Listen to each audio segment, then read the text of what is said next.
I could serve my husband and keep a spotless house and always cook the dinners and go to the grocery shopping and do all those acts of service. But he will never feel it as love unless I stop, talk to him, and make sure that we're touching and we're intimate. Gary Chapman calls them love arrows. I'll be shooting those love arrows of acts of service, acts of service. I'm shooting my love arrows at him, but they're completely missing him because his love language is quality time. The key to making your partner feel loved is understanding what they need and then doing that. This is A Joyful Rebellion, the podcast that explores that moment you realize the life and success you worked so hard to create didn't come with all the fulfillment you thought it would. I'm your host, James Walters, and I want you to be the author of your own story. Each week, I connect with people who inspire bold answers to the question, what do I do now to create a life I love? If you are ready to start answering that question for yourself, you're in the right place.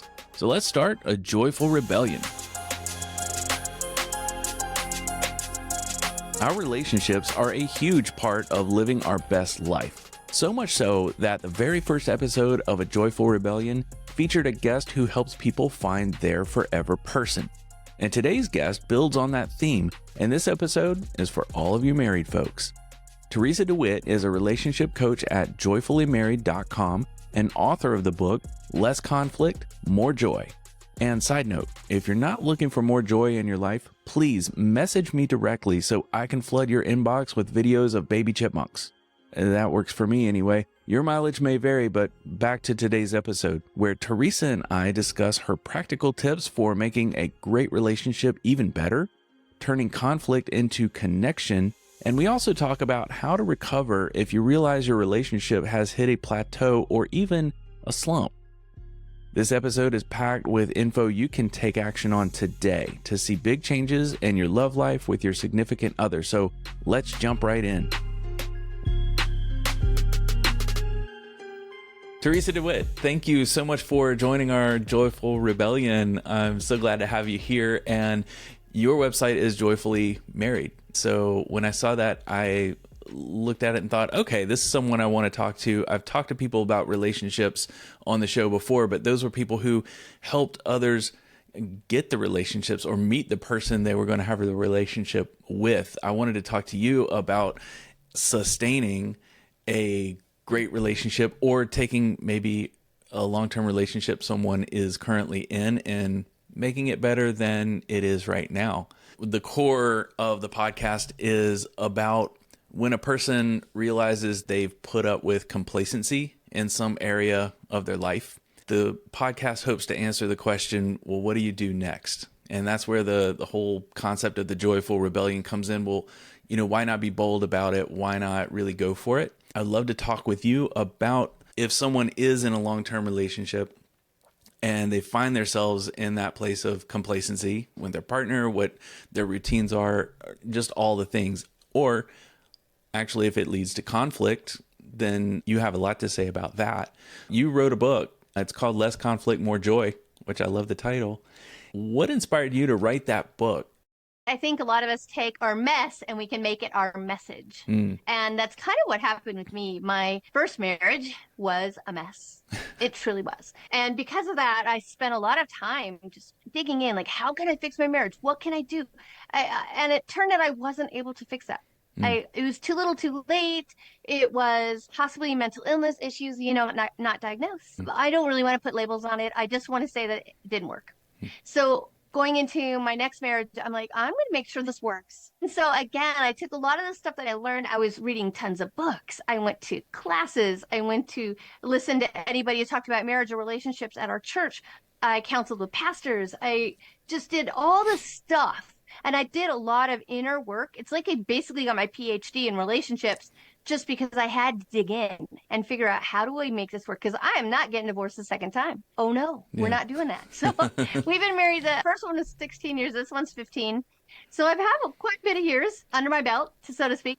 And I do know that there are certain things that can take you either down the road toward a really connected and happy and wonderful and deep and vibrant relationship, or contented, then also take you down the road to disconnect and not talking and more conflict. And there are ways to bridge that gap to get you back from that disconnect and no relationship and acting like roommates, not having really a vibrant relationship, to getting back to that loving, deep personal relationship. That's what I want to dig into today, because someone listening right now is yearning for that. Maybe they had that at one time in their current relationship, but they've sort of been longing for it for a little while. So I want to talk directly to that person and want to help them turn things around. That's what I do. That's what I do in my book, Less Conflict, More Joy. You ask the question, what led me to write it? Well, I initially did it because we have 5 kids. They're all marrying age. They're all in their 20s, one's 30, and they're all in relationships, but none of them are married. So I thought, why don't I do something that can make a difference in their lives? So we started with it kind of a how-to manual of how to have a great relationship. And that started as a little tiny booklet. I'm like, here you go, I wrote this book. and from there, I created an online course, and then I wrote the full book. Now, the full book really can take either a new person in a relationship help them not make the mistakes that are easy to fall into, or it can also take someone who's been in a relationship who may have made those mistakes and help them turn it around. In Less Conflict, More Joy, I have a lot of really practical things that a person can learn today, they can apply it tonight, and have a better marriage tomorrow. I talk a lot about physical touch because roommates don't hug and touch, lovers do. And I think that that's one of the first things to go when we start stepping back from our relationship. We stop touching each other. We stop being intentional with our touch. We stop wanting to touch each other. And that touch is so important. Touch is a huge part of the difference between roommates and marriage, a relationship, something long-term, something that's intimate. So I encourage people that are not connected in their marriage or in a relationship to start touching more. Start with hugs. When we're busy, we get busy with the kids, we get busy with our careers, we get busy with our lives, and we start separating. And those hugs help bring us together. The hugs give you all those lovely feel-good hormones. It also decreases the amount of stress hormones. And the longer the hug, the better. So if you can start at 5 seconds and take it to 10, take it to 15, when you get like to 20 seconds, there's something that snaps in your brain. And it actually releases that dopamine, makes you just relax. All of a sudden you feel safe, you feel loved, you feel connected, and it all happens through a hug. And that isn't just for a relationship that you have with your partner. It could be a relationship with one of your children or a sibling, somebody that you want to deeply connect with on a regular basis or more often or again. Start with those hugs. And then little touches throughout the day, like a tap on the shoulder, a hand on the arm, a scratch on the back. Little things like that can help your partner know that I still value you, I still love you. And those are things that you do that are very nonverbal. That's a good starting point. So if someone's thinking to themselves now the difference between their relationship and roommate status, that would be the first place to start, it sounds like. It's safe. If you really developed into that roommate status, maybe you don't even sleep in the same bed anymore. Maybe you rarely have any intimate time together. Hugs are a great way to start. Another thing is learning how to ask really good questions. We tend to be very self-absorbed in our culture as human beings. We tend to be, it's all about me, what's in it for me, it's all about me. If you learn to ask those good questions of your partner on a daily basis, and then remember the answers and follow up the next day. For instance, instead of just saying, so how was work? And you get that empty, oh, it was fine. Say, what was the most challenging thing for you at work today? Or what really went well today at work? Can you tell me more? And they start to tell you a little bit and tell me a little bit more about that part. Just keep on asking those questions. It's going to feel weird at first, but taking time to have those conversations, that quality time. And in my book, Less Conflict, More Joy, again, I also have a chapter about the 5 love languages. Physical touch is one of them. Quality time is another. Some people they feel loved when their partner spends quality time with them. Some people feel loved when their partner has physical touch with them. And some people need that to feel loved. We can talk about that more in a minute. Yeah. 5 love languages is pretty great. And I'm actually going to go hear Gary Chapman. I'm super excited because he's just learned from the masters, so to speak, of that whole idea. Yeah, I would love to dig into that more because that's something I think is on a lot of people's consciousness now. I hear it talked about a lot more than I did 10 years ago when I probably read the book like 15 years ago. It's been around for quite a while. So if someone is trying to use that as kind of a guidepost for if they're in a relationship now, I distinctly remember when I read the book, I thought I knew what my 2 out of the 5, they say you really have 2 that are predominant out of the 5. And I thought I knew what those were. And then I hit my 40s and they weren't the same anymore. And I don't know if that's a guy thing, a testosterone thing. For me personally, I would have told you in my 20s, oh yeah, it's physical touch and it's quality time. Then more and more it was acts of service, quality time. Don't know if that's just me mellowing out, what the heck that was, but it feels like a transition. Do you find people have that happen as they go through different seasons of life? I think we all change. You know, they say our taste buds change every 7 years. I think our emotions, our emotional makeup, who we become, we're all constantly in a transition. You know, the person that you met and are dating or married is not the same person next year or the year after 5 years or 10 years. We all continue to change.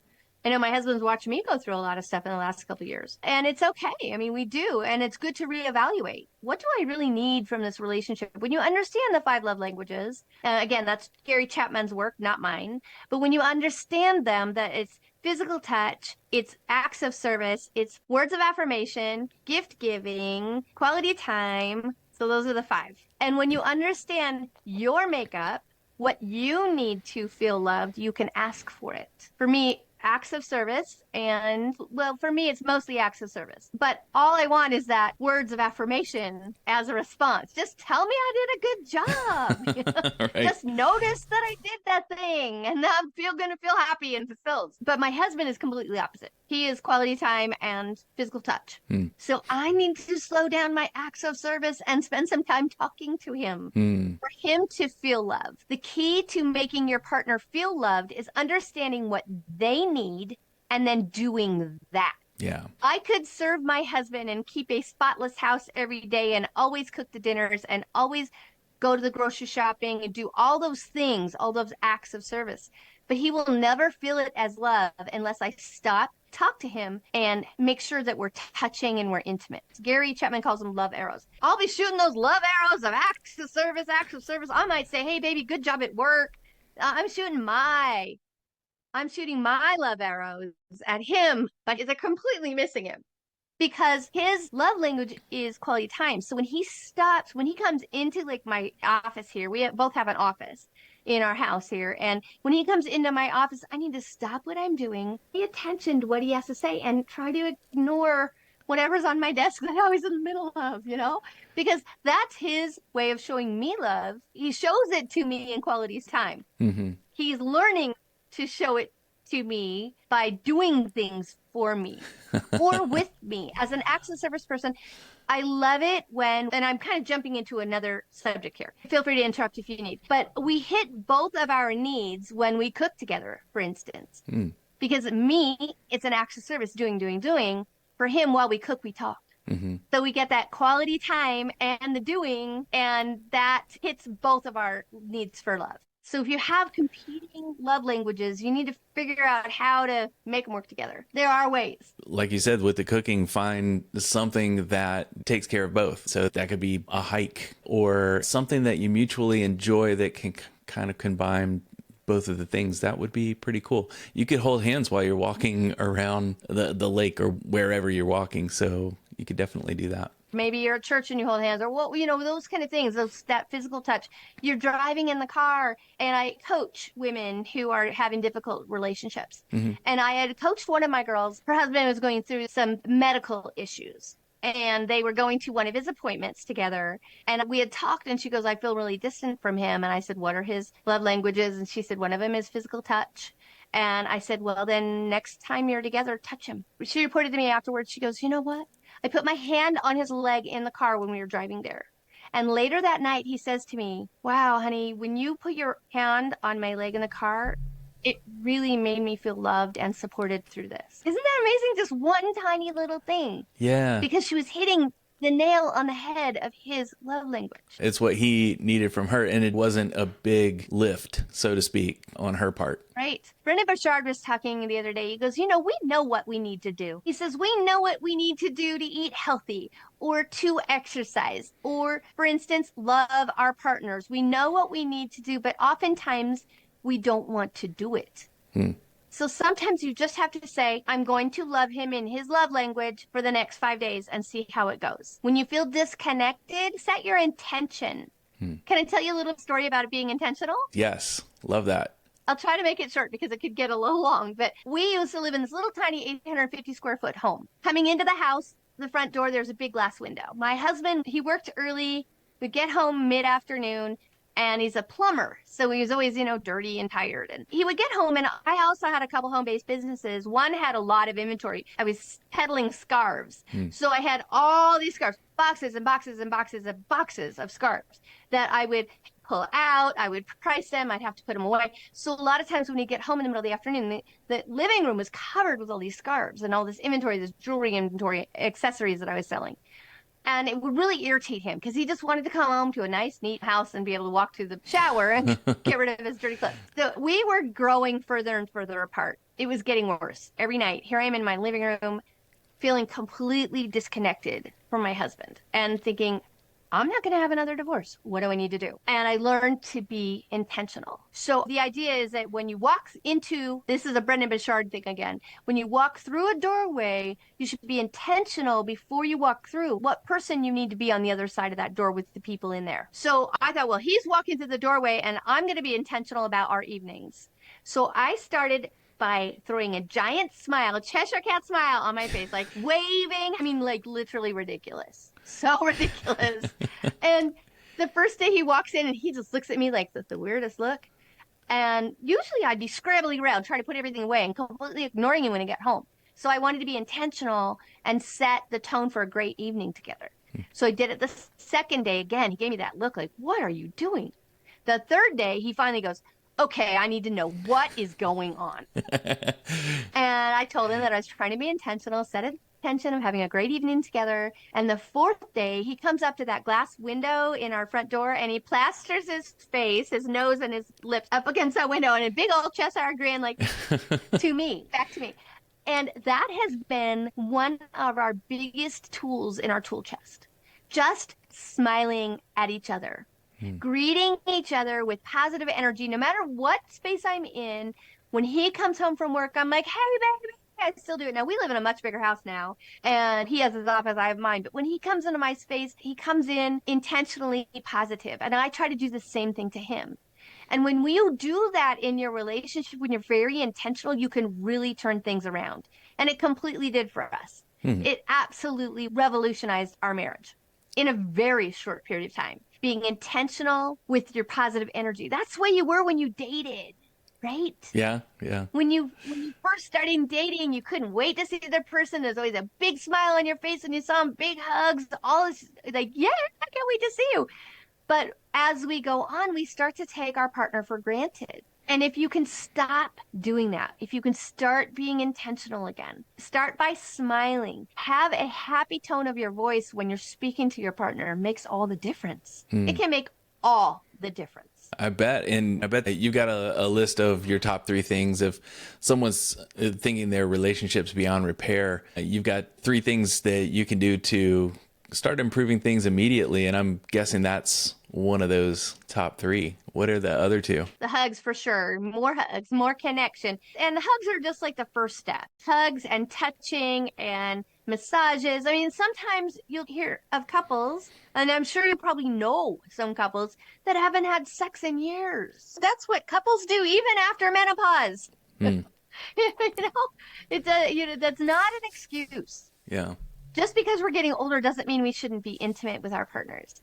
Take a shower together, get out the massage roll, get a massage, give each other massages, hugs, touching, all that good stuff, holding hands, all the things, kissing, add in all those good things, those intimacy building things, and then work your way back up to sex, because sex is important. Intimacy, unless you have a physical reason that you're not able to, but you still can be intimate with your partner even if you can't physically have sex. there's still lots of ways to have intimacy in your relationship. Whether it's a woman who, whatever she's got going on, that she can't have sex, or if it's a man that has, ED or something, intimacy is still so important. Even if it doesn't involve sex, there's lots of ways to be intimate without sex. So the hugs, the intention. The third big relationship builder is remembering how to, like I said earlier, how to have those conversations, good ones, the bad ones, and how to keep your emotion out of it. Because the more distant we get from our partners, we tend to give short answers. We don't talk much anymore. We're not asking those questions. We're not truly interested in what's going on in the other person's life. Because I come from a biblical background, I really take on the whole, the golden rule thing, right? Do unto others as you'd have them do to you. So love first if you want to be loved. Serve first if you want to be served. Ask the questions first if you want to be spoken to. Start the conversations with a positive tone of voice instead of bitterness and anger and snippiness. We tend to be snippy and irritable, and those things, you have to get rid of that if you want to correct a relationship that's gone awry. Yeah. Tone of voice. Definitely tone sets the tone, right? Is what it is. Tone can do a lot of damage. It can also be very helpful, especially when starting anything. In your book, I noticed when I was looking through parts of your book, it looks like it's written toward women more specifically. Is that intentional? I know you coach women. Is that book for the women you coach? Yes, I did write it specifically for women because, don't take me wrong, and I'm really generalizing here, but men can be fairly simple in the things that make them happy, hitting their needs. We talked about this before. Oh, yeah. So if you can keep his belly full, if you can have sex with him frequently, I mean, again, as we get older, things change, but if you can learn to show respect. Respect is a little bit harder to learn, but when you can hit those three things, most men are fairly content and happy and will stay with their woman and be okay. But if you stop doing those things, and women are more complicated. We have all these expectations and we beat around the bush. We don't know how to be straightforward in the way we speak to people. And we tend to be derogatory and disrespectful. I fall into it as well. Just the other day, my husband looked at me and said, "Do you really mean that?" Like, oh, backpedaling. And we tend to be critical and we tend to be emotional and our voices tend to get out of control. And we're like, what? So I speak to women because we're the ones that have the issues 90% of the time. And we're the ones who play the games. Oh, they'll withhold things. He owes me this. There's so many things in our society right now. And this is especially why I wrote it for my kids, because there's so much bad advice on social media and in our society on YouTube right now. So much bad advice about relationships. Women want to be queens, but they forget that they need a king. So I speak to that. Queen is inherently subservient. And I hate to put it this way, and I love all you women out there who are listening. Thank you so much. Please don't take this wrong. I've been a flight attendant for 35 years, and I'd like to equate a relationship to what happens in the cockpit of an airplane, or the flight deck, they call it now. So we have the captain, and you've got the first officer, and then you've got the flight attendants in the back. Now, the captain and the first officer both 100% know how to fly that plane on their own. If one person's not there, the other person can do it. The first officer does not need the captain to tell him what to do. And the captain does not need the first officer to tell him what to do. But they work together equally. They sit at the same spot. They each have different roles when they're flying the plane. And one person is inevitably in charge if there's an emergency. The captain will be in charge. He's in charge. He has the final say. From a biblical perspective, the husband in a relationship has the final say. Now, that is not to say that the woman does not have input. She has 100% ability to input. We are equals. We are equals. We're the captain and the first officer of our marriage.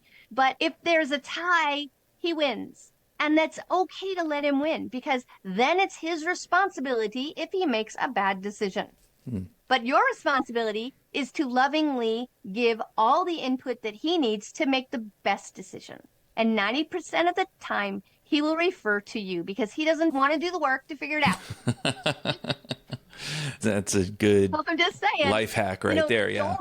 Don't take the submission thing like it's something bad. It's like the surgeon and then the physician's assistant who's in with the surgery, and then the anesthesiologist, and then there's a hierarchy in a surgical ward. It's not that one's less important than the other. The anesthesiologist is just as important as a surgeon in a surgery. Very much. Absolutely just as critical. But he's going to take his direction from the surgeon. But he's also going to tell the surgeon, hey, this guy's waking up. We need to add. And the surgeon's going to go, yes, do that. My point is that even though we have different roles, it's okay that we're not always 100% on the same level. Mm-hmm. And a lot of women, they don't understand the equality that's there for them. And there's some men who will take advantage of that. Some men will say, well, I'm in charge. I'm the head of the house, and you should listen to me, and you have to do what I say. Well, that's unhealthy. That is not a healthy man. But a healthy relationship is where a man says, I so value your input, and I would like more of it. I can't make a good decision without you. And that's a healthy relationship. And then you have the freedom to be able to say what you need in a loving and respectful way. You work with women, so it sounds like this is something that might come up with women who are in either the early stages of a relationship or in those stages where maybe they're trying to find the relationship that's right for them. Maybe they've been out of a long-term relationship. They're trying to start over and get their bearings and figure out, okay, Theresa, help me figure out what went wrong here. Obviously, some things crashed and burned. Help me not make those same mistakes again. Is this one of the conversations you would have with one of those women who was looking for a really good, healthy relationship and maybe had not experienced it before? Yes, because I think that a woman has a lot of ability to affect her positively or negatively affect her relationship. So a lot of what we do is internal. I can't help her make her husband do different things. I can just help her learn to love him in his love language. I can help her learn to show him respect and understand what disrespect looks like. I counsel a lot of women when you're in the middle of an argument and he says something that's really out of line, don't respond. You basically just shake your head, you look at him, and you walk away. You're like, nope, you just crossed the line there.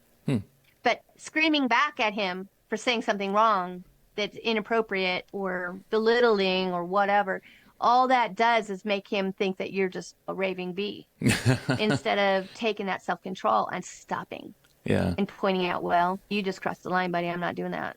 And there's different types of people in conflict. Some people want to go head to head. They're chasers. Like, we're going to talk about this. And we're going to get it. Like, and then it's fiery and then it's over. Yeah. Then there's another person that's like, oh, we're in conflict. Oh, no, I don't want to do this anymore. He runs away. Must abort mission. Yeah. Shit, I'm done. And then the other person could be a chaser and chase. Oh, I can't do that anymore. Or no, we're not gonna stop talking about this. We've got to figure out the answer. And this could be a woman or a man, either one.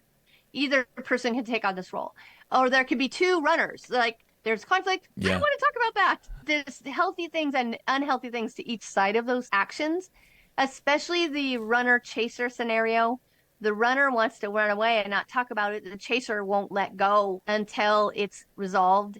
And that's a scenario where you really need to work on having some ground rules for arguing ahead of an argument. You can't, in the middle of the argument, say, wait, how to argue? Let me pull out the sheet. When you're happy. Yeah, you have to do that more when you're happy. The runner-chaser scenario can be really detrimental to a relationship unless you learn how to handle it. Mm-hmm. Handle it beforehand. Like, for instance, with the runner-chaser scenario, you can't say, well, let's talk about it tomorrow. Because the runner is going to go, I'm getting relaxed. It's all good. Tomorrow comes, that didn't happen, right? That was like stupid. But the chaser is going to remember every little bit and get more angry and more angry. And you know you're a chaser if you're in an argument by text and the runner will ghost you and the chaser will send 50 messages unreplied to. Right. That's a runner chaser in a text message. You need to learn how to say, okay, I need a 15-minute break. If it gets too heated for me and I got to go time out, if I'm a runner and I'm like, time out. Let's take that break, come back together in the promised 15 minutes. Because as the 15 minutes go by, the runner relaxes and feels better. They calm down. The chaser gets angrier and angrier. Because it's unresolved. So if you get that 15 minutes to come back together, then the ground rules, you have to set some boundaries for when you get back together. We won't raise our voices. We're going to talk about only the subject at hand and not subjects past or future. That's another ground rule. And third ground rule is no name calling. Another ground rule, respect. Showing the other person respect by listening, by being quiet, not talking over the other person. Those are some ground rules, but those are things you have to practice and you have to come up with ahead of time before the next argument that goes really bad. Yeah. Well, speaking of arguments, I'm just curious, since you've been talking about this, it sprang into my mind. What's your opinion on the words always and never? I don't like promises because they're inherently breakable. I was thinking of it in the context of an argument, you always or you never, and fill in the blank with whatever that is. Right. Those are obviously fallacies because a person doesn't always do anything. A person doesn't never do anything. There could be, I suppose it could be a slight, I don't know, you never plumb houses. My husband could say that to me and that would be a truism. Yeah. Because I don't plumb houses. But it would be unfair for me to say to him, you never help around the house. Because he does help. I guess in that vein, where do you delineate a complaint from taking it up a notch where, let's say you do have a difference of opinion and an argument's escalating from someone has an unmet need, so they have a complaint, and then it escalates, maybe the other person gets defensive and that doesn't go well. It's starting to get to that back and forth point. Is that the time you say, okay, that's when you want to take that 15 minutes? Or do you want to just everybody put a hand up and say, hey, let's reset. Let's figure out what we're really talking about here. What would you say should happen when you do start having the difficult conversations and you haven't had those in a while? And maybe you've never really done that well. So it's starting to look clumsy, but you know it's important. So you want to do it right. Talking about how to do it right or how to do it well, coming up with some ground rules together for the next conflict. It's a hard conversation to have, but it's an important one for a good relationship. Now, do my husband and I have ground rules? Not really, but we're both kind of runners. So we let a lot of things go. Yeah. A lot of it recognize like maybe that's just me being emotional in the moment and probably isn't a hill to die on. Mm-hmm. When conflict tends to be out of control and frequent in your relationship and makes you every time you have it, you're like, I'm out, I'm done. That's something else I don't like people to say. Yeah. I do not like threats of divorce. No. Yeah. If you want to have a long-term marriage, it's kind of like not allowing your children to say, I hate you, not allowing your husband to say, fine, I'm just going to get a divorce. Mm-hmm. No, that's out of boundaries. No. If we want to decide to get a divorce, okay, but threatening it all the time is just not okay. Yeah. That's a boundary for me anyway. A complaint you can do something about. Criticism is just name calling. It's the you always do this, you never do that. What's your advice to people if they do have a partner, spouse who that's their go-to? Pull out the ace in the deck of cards and be done. Just everybody's emotional at that point, right? That's when it gets really unfair. And that's where I advise the women that I coach. When the conversation in an argument becomes unfair, when words are being spewed, the you always, you never, you're a blah, blah, name calling, that kind of thing. That's when I advise the women that I coach to stop. Just stop. Do not respond. Number one, don't be the person throwing the accusations. Don't do it. Because the things you say cannot be taken back. Once it leaves your mouth, it's in his ears, and some people, it's in his ears forever. You have to have self-control. Now, I'll talk about self-control in a second, but you have to have that self-control to not be the one. But if your partner tends to do that, because they have to win, so in order to win, they start playing unfair, that's when you stop and you say, I'm done. You stop the conversation, or you just don't reply. 0 words, 0 emotion, no screaming, no shouting, no calling names in response. Be the bigger person. Be the adult in the room. Walk away. If you need to say something, you can say, that was unfair, that was untrue, and I'm done talking about this now. Or say nothing, because then the last thing that person, your partner said, is going to be spinning in his mind and not the last thing that you said. So sometimes it's more powerful to say nothing. Just shake your head. You can say, I'm done. I'm done with this conversation. We're done here, and walk away. Because he just crossed the line. And number one, we want to show respect. but we also want to receive respect. And allowing that to continue is not showing your self-respect. That's a good point. So I have a lot of things to talk about in terms of, from a biblical standpoint, again, there's a part in John, they look at like God is the vine and we are the branches that bear fruit, okay? If you think of that metaphor, God is the vine, he's where all the good stuff flows, right? In a grapevine, got all the water and the nutrients. And when the grapevine is healthy, it sends those nutrients through the branches, and then you have nice, big, plump, delicious grape, right?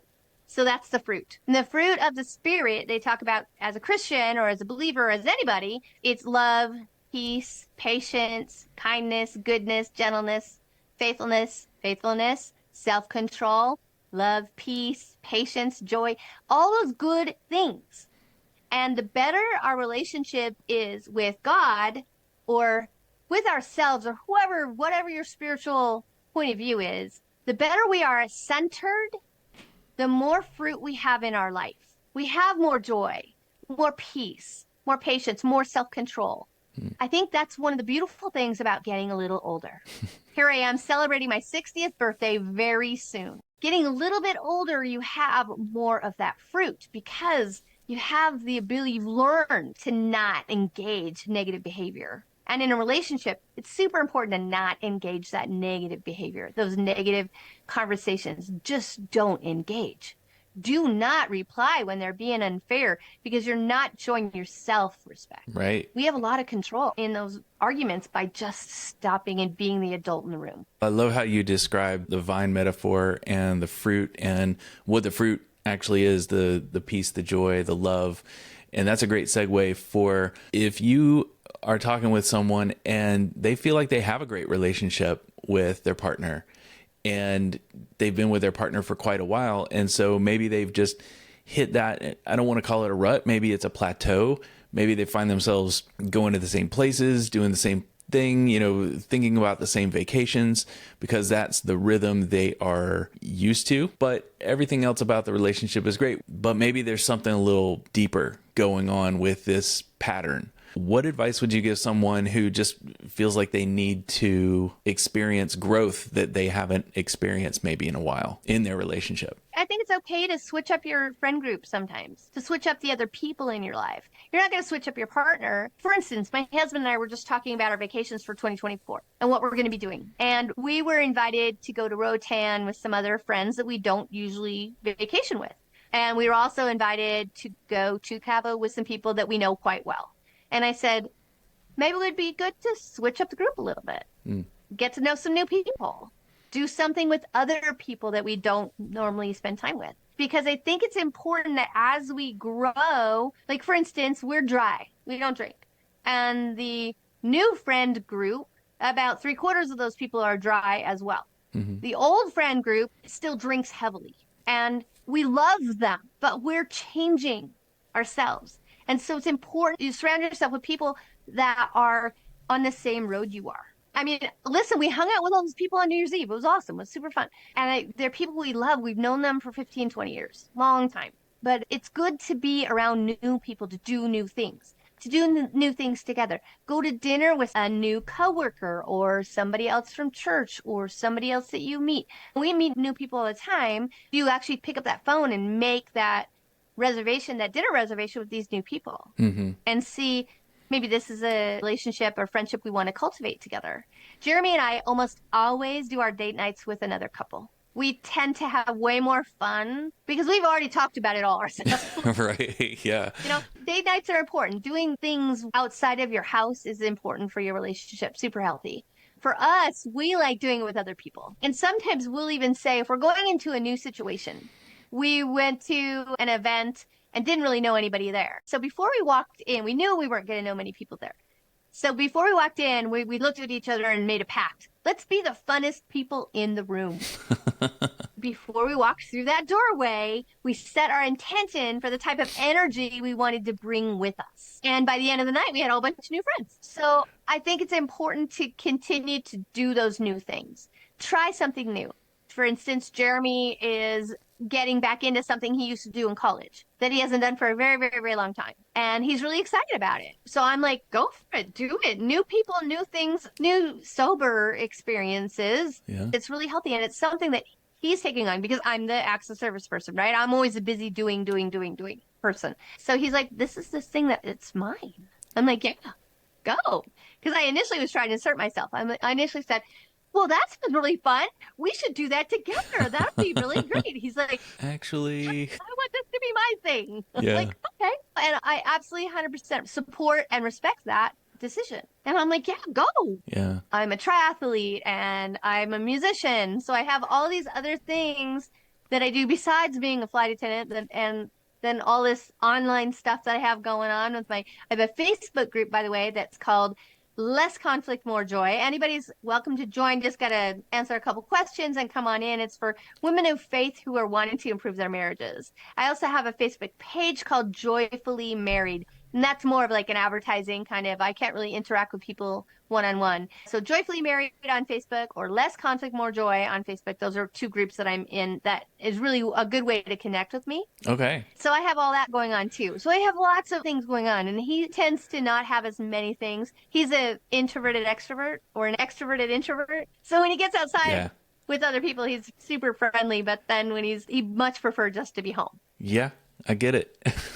I do. I know that guy. I am that guy. We have that in common, at least. So I really appreciate this chat because I know I've found myself in situations like we've described here where everything's great. It just feels like it needs a little bit of growth. Then there are times where nothing's great and it feels like massive overhaul is what's going to do it. But it sounds like from what you've been talking about, setting intention and really understanding how the other person feels loved and receives love and get intentional about trying to do that for them. And of course, the communication is huge because you can't feel close to someone you can't communicate with. Truly. Well, Theresa, thank you so much for this conversation. And I really encourage people to go visit you at your website, joyfullymarried.com, and also check out your book. If anyone has any questions, I just looked over some of your info and I was like, oh yeah, I remember those concepts, and some of the things that you talk about are really practical and, like you said, easy to do within the day. If you just put them into practice, you could certainly see change. You just have to be thinking about it. And so often we get in our regular rotation of whatever habits we have, and we forget to do those little things for the other people that we really care about. We do. And one other thing, that if anyone would like to work on with me one-on-one or one-on group, we'll do it that way, in a very reasonably priced manner, just come in the group, Less Conflict, More Joy. You can message me that way, and I can get you information about the group coaching. And again, it's going to be quarterly, so it'll be the second month of every quarter. I'll get that in the show notes. So if people want to hit the Facebook group, all of those things, they'll be able to access it right there from this episode's show notes, and be really nice and easy for them to get to you. Thank you very much. Thanks for joining me today. And if you have an extra minute, I have a favor to ask. Some of you listen to this show on Apple Podcasts. A lot of you I talk to are on Spotify or Amazon. And I'd love it if you take just a second to leave a rating or a review. It lets the platforms know that listeners are getting value from the show and will suggest it to others who are interested in similar content. And as always, if you have a topic you'd like me to cover, a guest suggestion, or just general feedback, I'd love to hear about it. Connect with me on Facebook, Instagram, or at joyfulrebellion.com.